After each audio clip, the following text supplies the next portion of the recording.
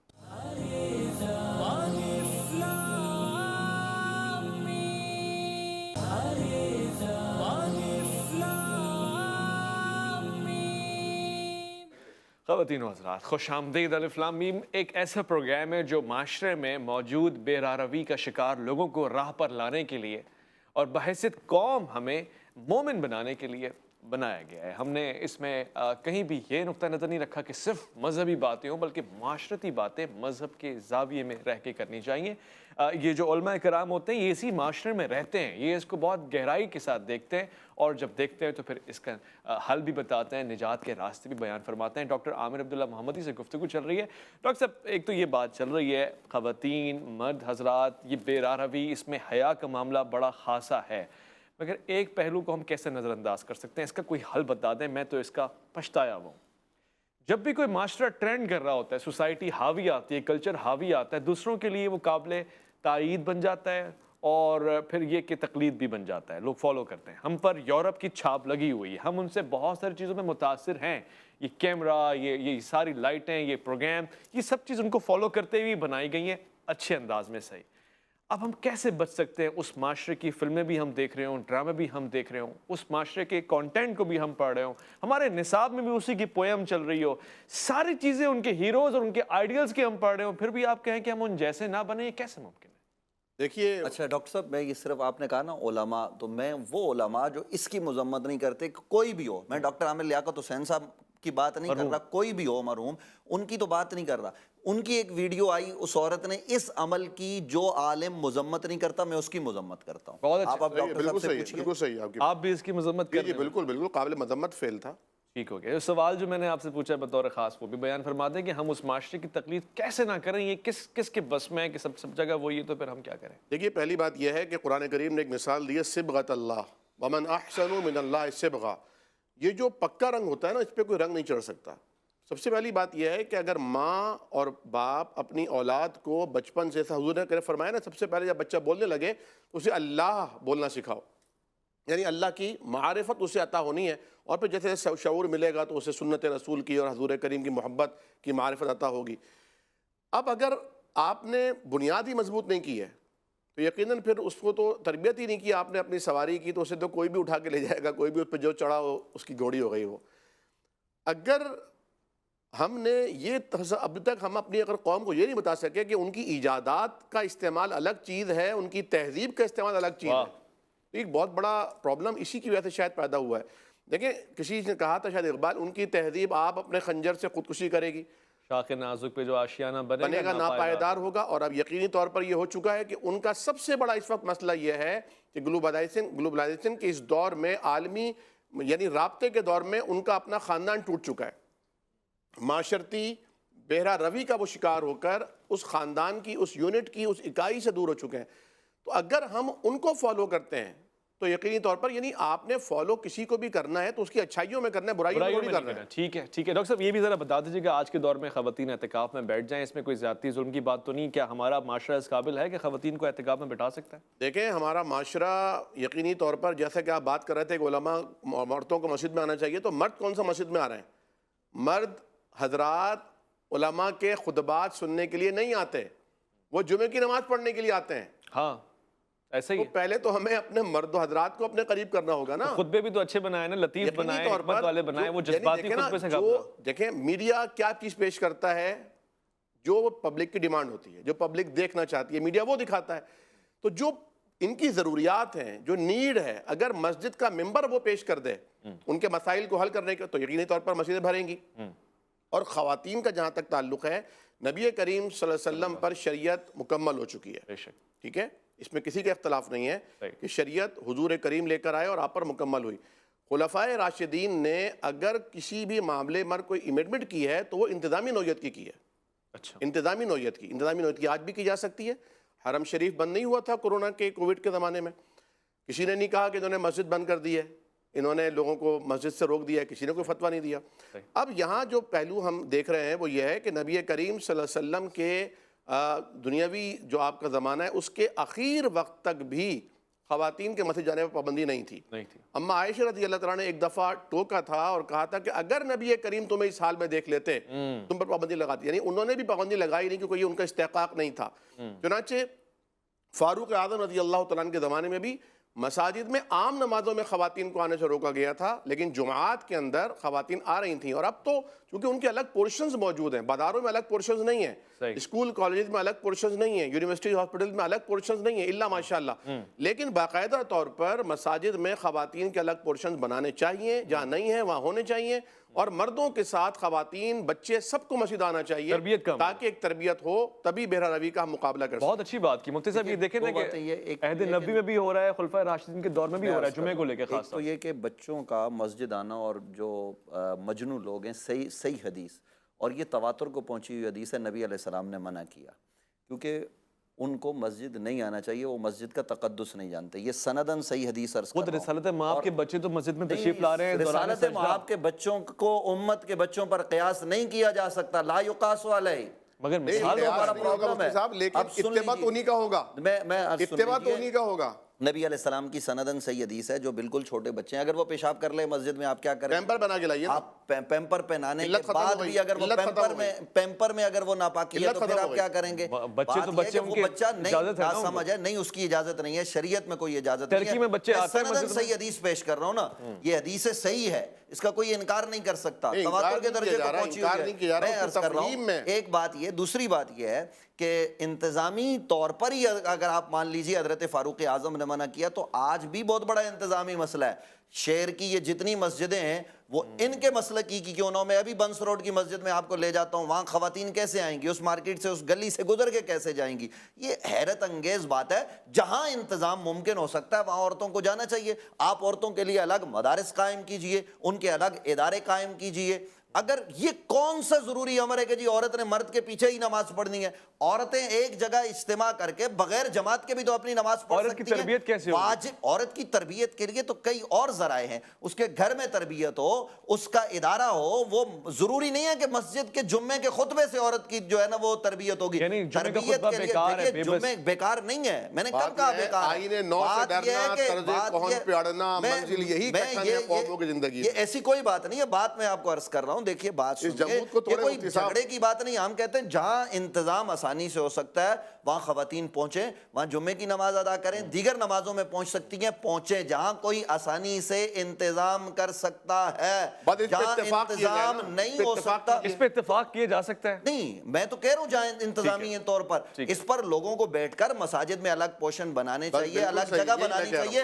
میں تو کہہ رہا ہوں کہ الگ ان کا دروازہ ہو جہاں سے عورتیں آئیں، جہاں نہیں ہو سکتا یہ فرض نہیں ہے، یہ واجب نہیں ہے۔ جیسے مردوں، دیکھیے جھگڑا کہاں ہے؟ جھگڑا یہاں ہوتا ہے کہ جب کوئی یہ کہے گا نا میں یہ کہتا ہوں عورتوں کو آنا چاہیے، تو آپ کون ہوتے ہو؟ آپ اتھارٹی نہیں ہو، عورتوں پر نہ فرض ہے نہ واجب ہے۔ جب فرض و واجب نہیں ہے تو ان کی مرضی آئے، ان کی مرضی نہ آئے۔ ضرورت کے تحت علماء امت کو اس ضرورت کے تحت جو آپ نے بات کی اس رخ پہ توجہ دینی چاہیے۔ ہم تو کہہ رہے ہیں کہ بھائی جہاں انتظام ہو سکتا ہے آسانی سے، جہاں انتظام ہی نہیں ہو سکتا، یہ سامنے مسجد ہے، کیسے آپ عورتوں کا انتظام کریں گے؟ اتنی سی مسجد ہے، اس کو کیسے بڑھائیں گے؟ لیکن بڑی مساجد میں جامع انتظام ہو سکتا ہے نا۔ ہم وہ بات کریں جو عقل میں آنے والی ہو نا۔ اب مارکیٹ کی ایک مسجد ہے، یہ سامنے مسجد ہے، آپ چلے جائیے زینب مارکیٹ میں، آپ کہیے کہ وہ مسجد ہی اتنی ہے جتنا یہ ہمارا اسٹوڈیو ہے، تو اس میں وہ عورتیں کہاں کھڑی ہوں؟ صحیح فرما رہے ہیں، انتظام نہیں ہو سکتا نا۔ ہمیں وہ بات کرنی چاہیے جہاں انتظام ہو سکتا ہے، جہاں ہو سکتا ہے وہاں ہونا چاہیے۔ گلزار حبیب مسجد ہے سولجر بازار میں، پورا پراپر انہوں نے اوپر انتظام کیا ہوا ہے، جہاں انتظام ہو سکتا ہے۔ اور انتظام کرنے سے ہوتا ہے مفتی صاحب، اگر کرنے لگے، اگر ہم ذمہ داری نہیں سمجھیں، ہو ضرورت سکتا۔ سمجھیں۔ دیکھیں میری بات سنیں، مطلب بعض اسی جگہوں ملک پر میں ممکن ہی نہیں ہے۔ دیکھیں یہاں کیسے ہم کریں گے اگر یہی مسجد بنا لیں؟ بات یہ ہے کہ جمعہ جہاں، دیکھیے آناف کہتے کیوں ہیں کہ مرکز میں جمعہ ہو، شہر میں ایک دو جگہ پر جمعہ ہونا چاہیے، کیوں؟ تاکہ انتظامات میں آسانی ہو۔ تو یہی تو میں بات کرتا ہوں، پھر اگر یہ باتیں کریں گے تو بات آگے نکل جائے گی۔ صحیح ہے، آپ کی بات بالکل صحیح ہے۔ مفتی نوید عباسی صاحب کا بہت بہت شکریہ، ڈاکٹر عامر عبداللہ محمدی کا بہت بہت شکریہ۔ خواتین و حضرات، یہ جو بحث یہاں پہ ہوئی ہے دراصل یہ علمی بحث ہے، اور اس سے مستفید بھی عالم حضرات ہو سکتے ہیں، مجھ جیسے جاہل بھی ہونے کی کوشش کریں گے، کیونکہ اس میں معاشرے کی بہتری چھپی ہوئی ہے، اس میں راہ نجات اور فلاح کا راستہ چھپا ہوا ہے، اس میں بہت سارے لوگوں کے لیے ایسے نتائج ہیں جن سے معاشرہ اور انفرادی طور سے میں اور آپ بھی مستفید ہو سکتے ہیں، کیونکہ اس عورت کو، یعنی آج اس معاشرے کی ماں، بہن، بیٹی کو بہت زیادہ ضرورت ہے توجہ کی، اور اگر ہم توجہ نہیں دیں گے تو توجہ وہ طبقہ دے گا کہ جس کو ہم کہتے ہیں موم بتی مافیا، یا پھر ہم اس کو کہتے ہیں وہ لالٹین کی لائٹ کے پیچھے جا رہے ہیں یا ٹرک کی بتی کے پیچھے جا رہے ہیں، پھر وہ کہتی ہے کہ جی آپ کے ساتھ ظلم ہو رہا ہے، آپ باہر نکلیں، اور وہ باہر نکلتی ہیں اور اس کے بعد وہ مذاق اڑاتی ہیں اس معاشرے کے مرد کا، اور پھر ان بڑی مقدس چیزوں کا کہ جن کے اوپر ہم کسی بھی طور سے برداشت نہیں کر سکتے، توہین ہو یا کوئی لب کشائی ہو۔ خواتین و حضرات، آج کا پروگرام آپ کو یقیناً پسند آیا ہوگا، کوئی غلطی کوتاہی ہو، سہو ہو تو معاف کیجیے گا، مجھے اجازت دیجیے گا، اپنا بہت خیال رکھیے گا، اور سب سے زیادہ خیال رکھیے گا ملک پاکستان کا۔ اللہ کی امان۔